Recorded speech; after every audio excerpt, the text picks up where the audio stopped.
গতকাল রাজ্যে নবম দশম শিক্ষক নিয়োগ পরীক্ষা সম্পন্ন হয়েছে। বিজেপি শাসিত রাজ্য থেকে পশ্চিমবঙ্গে এসে পরীক্ষা। এসএসসি নবম দশমের পরীক্ষা দিলেন ভিন রাজ্যের অনেক পরীক্ষার্থী। তাদের দাবি, ডাবল ইঞ্জিন সরকার থাকলেও সেখানে চাকরি নেই, আর এ নিয়েই রাজনীতির হাওয়া গরম। বিজেপি তৃণমূল তর্জাতুঙ্গে। ममता जी जो है यहाँ के मुख्यमंत्री, हम लोग देखते रहते हैं, वैसे भी कड़े अंदाज में बोलती हैं, तो हम लोग भरोसा है कि मतलब कि जो है वो कोई चीज़ भी रहते हैं स्ट्रिक्ट मतलब कि जो है अपना रहती हैं, तो एक भरोसा करके आए मतलब कि जो है यहाँ पे मतलब कि हो सकता है। लास्ट भर्ती 2019 में आई थी 69,000, उसके बाद कोई भी वैकेंसी नहीं आई है। उसमें भी आरक्षण घोटाला करके 68,500 जो वैकेंसी हुई थी 6800 की लास्ट लिस्ट निकाल दी है, पर उसमें भी अभी तक सुप्रीम कोर्ट के आदेश पे कोई भी जजमेंट नहीं आ पाया है। नई वैकेंसी 2022 में फॉर्म आए थे टीईटी पीईटी के, उसकी 4 बार परीक्षा डेट आ चुकी, उसके बाद अभी तक कोई परीक्षा नहीं है। उत्तर प्रदेशे चाकरी नहीं, পশ্চিমবঙ্গের মুখ্যমন্ত্রীর উপর ভরসা আছে। পশ্চিমবঙ্গে এসএসসির পরীক্ষা দিতে এসে এমনই বললেন বিজেপি শাসিত রাজ্য থেকে আসা চাকরি প্রার্থীরা। এসএসসির পরীক্ষা নিয়ে হাজারো বিতর্ক, দুর্নীতির ভুরি ভুরি অভিযোগ, হাজার হাজার চাকরি বাতিল, এ নিয়ে বারবার তৃণমূলকে নিশানা করেছে বিজেপি।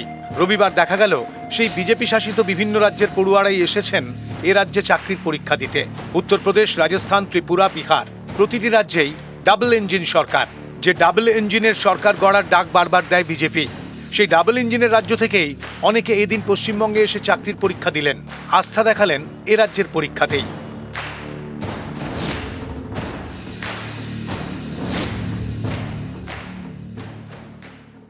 উত্তরপ্রদেশ, বিহার সহ তথাকথিত ডবল ইঞ্জিন সরকারগুলির রাজ্য থেকে ছাত্রছাত্রীরা বাংলায় পরীক্ষা দিতে এলেন।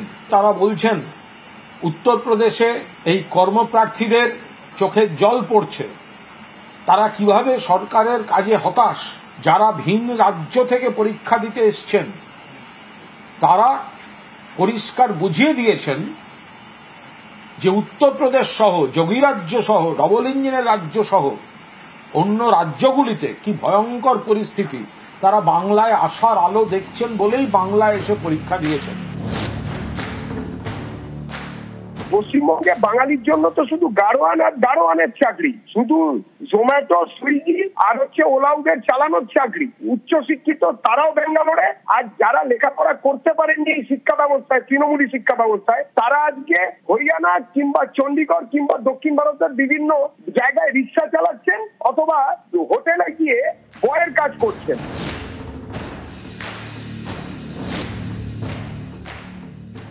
প্রচুর চাকরি হচ্ছে, প্রচুর লোক চাকরি পাচ্ছে, এবং আজকে তো তাহলে দেবজিৎ সব সেন্টারগুলো সামনে সামনে ঘোরা উচিত ছিল, যে অন্য রাজ্য থেকে, ওই দেবজিতের দলের রাজ্য থেকে এসে যারা পরীক্ষা দিচ্ছেন তারা কিভাবে বলছেন যে ওখানে কিভাবে নতুন প্রজন্ম হতাশার মধ্যে আছে, সেগুলো খুব ভালোভাবে তাহলে দেবজিৎরা দেখে যেতে পারত বাস্তবটা কি।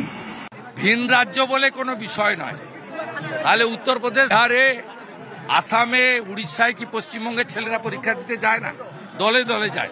এর সঙ্গে পশ্চিমবঙ্গের কর্মসংস্থানের কোনো সম্পর্ক নেই। 9 বছর পরে ত্রুটিযুক্ত পরীক্ষা হলো, এবং তাও সুপ্রিম কোর্টের নির্দেশে। বিজেপিকে আনলে চাকরি হবে, ঘরে ঘরে চাকরি হবে। পরিযায়ী শ্রমিক ইস্যুতেও এখন হাওয়া গরম। অভিযোগ, বাংলার বাইরে বাংলা বললেই বাংলাদেশি বলে দাগিয়ে দেওয়া হচ্ছে। বিজেপি শাসিত রাজ্যে বাংলার পরিযায়ী শ্রমিকদের উপর অত্যাচার করা হচ্ছে। এও অভিযোগ, অনেককে জোর করে বাংলাদেশে পাঠিয়ে দেওয়া হয়েছে। এদিন দেখা গেল বিজেপি শাসিত বিভিন্ন রাজ্যের চাকরি প্রার্থীরা পশ্চিমবঙ্গে এসে পরীক্ষা দিলেন নির্বিঘ্নেই, যা ফের এক নজির তৈরি করলো বলেই অনেকে মনে করছেন। प्रयागराज यूपी से आए हैं और हमारा एग्ज़ाम टीजीटी का लगा है पुरुलिया में। यहाँ का मैनेजमेंट बहुत अच्छा रहा है, सभी लोग बहुत अच्छे से मिले हम लोगों से, और हम लोगों को काफ़ी अच्छा लगा, रुकने में भी यहाँ तैयारी काफ़ी बहुत अच्छी है। নিউজ 18 বাংলা।